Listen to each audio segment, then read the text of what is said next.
Assalamualaikum warahmatullahi wabarakatuh. Halo silasuran, aga kareba.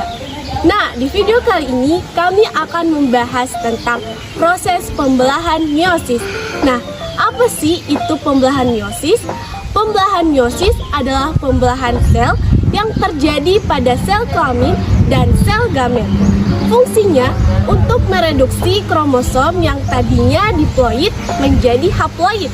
Nah, kemudian akan membentuk sel sperma dan sel telur.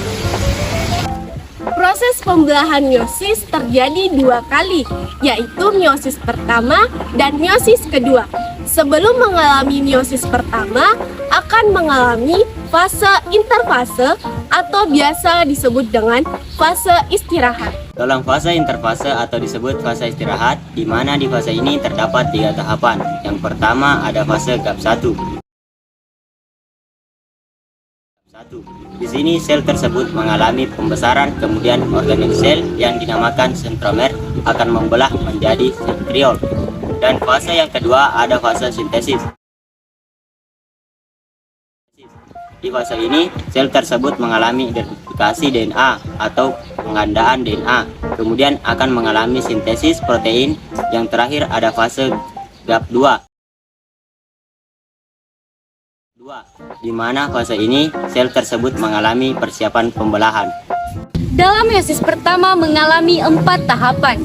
Yang pertama profase 1, metafase 1, anafase 1, telefase 1. Pertama kita bahas adalah profase 1. Profase ini merupakan tahapan yang paling panjang karena di dalamnya ada 5 tahapan lagi, yaitu leptoten, sigoten, pakiten, diploten, dan diakinesis, atau biasa disingkat menjadi lazipadi. Pada tahapan leptoten, benang-benang kromatin akan bertransisi menjadi kromosom. Kemudian di tahap kedua yaitu zigoten. Kromosom homogen ini akan saling mendekat kemudian membentuk sinapsis. Di tahapan ketiga yaitu pakiten. Pada tahapan ini terjadi pergandaan lengan-lengan kromosom menjadi tetrat. Di tahapan keempat yaitu diploten. Di tahapan ini, kromatid menjalani pindah silang pada kiasma sehingga terbentuk rekomendasi kromosom. Pada tahapan terakhir yaitu tahapan dikinesis. Tahapan ini membran inti menghilang dan setrosom membelah menjadi 2 sentriol yang terbentuk ke masing-masing kutub.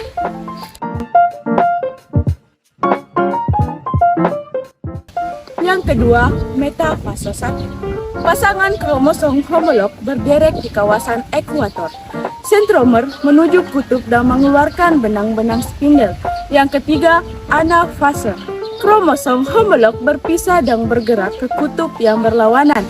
Benang spindel dan seluruh konten sel memanjang ke arah kutub. Yang keempat, telofase 1.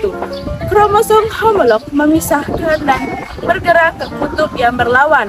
Membran inti mulai terbentuk kembali. Sitokinesis menyebabkan terbentuknya 2 sel anaknya yang bersifat haploid. Profase 2. Tahap profase 2 dimulai dengan pembelahan 2 sentriol menjadi sentriol baru.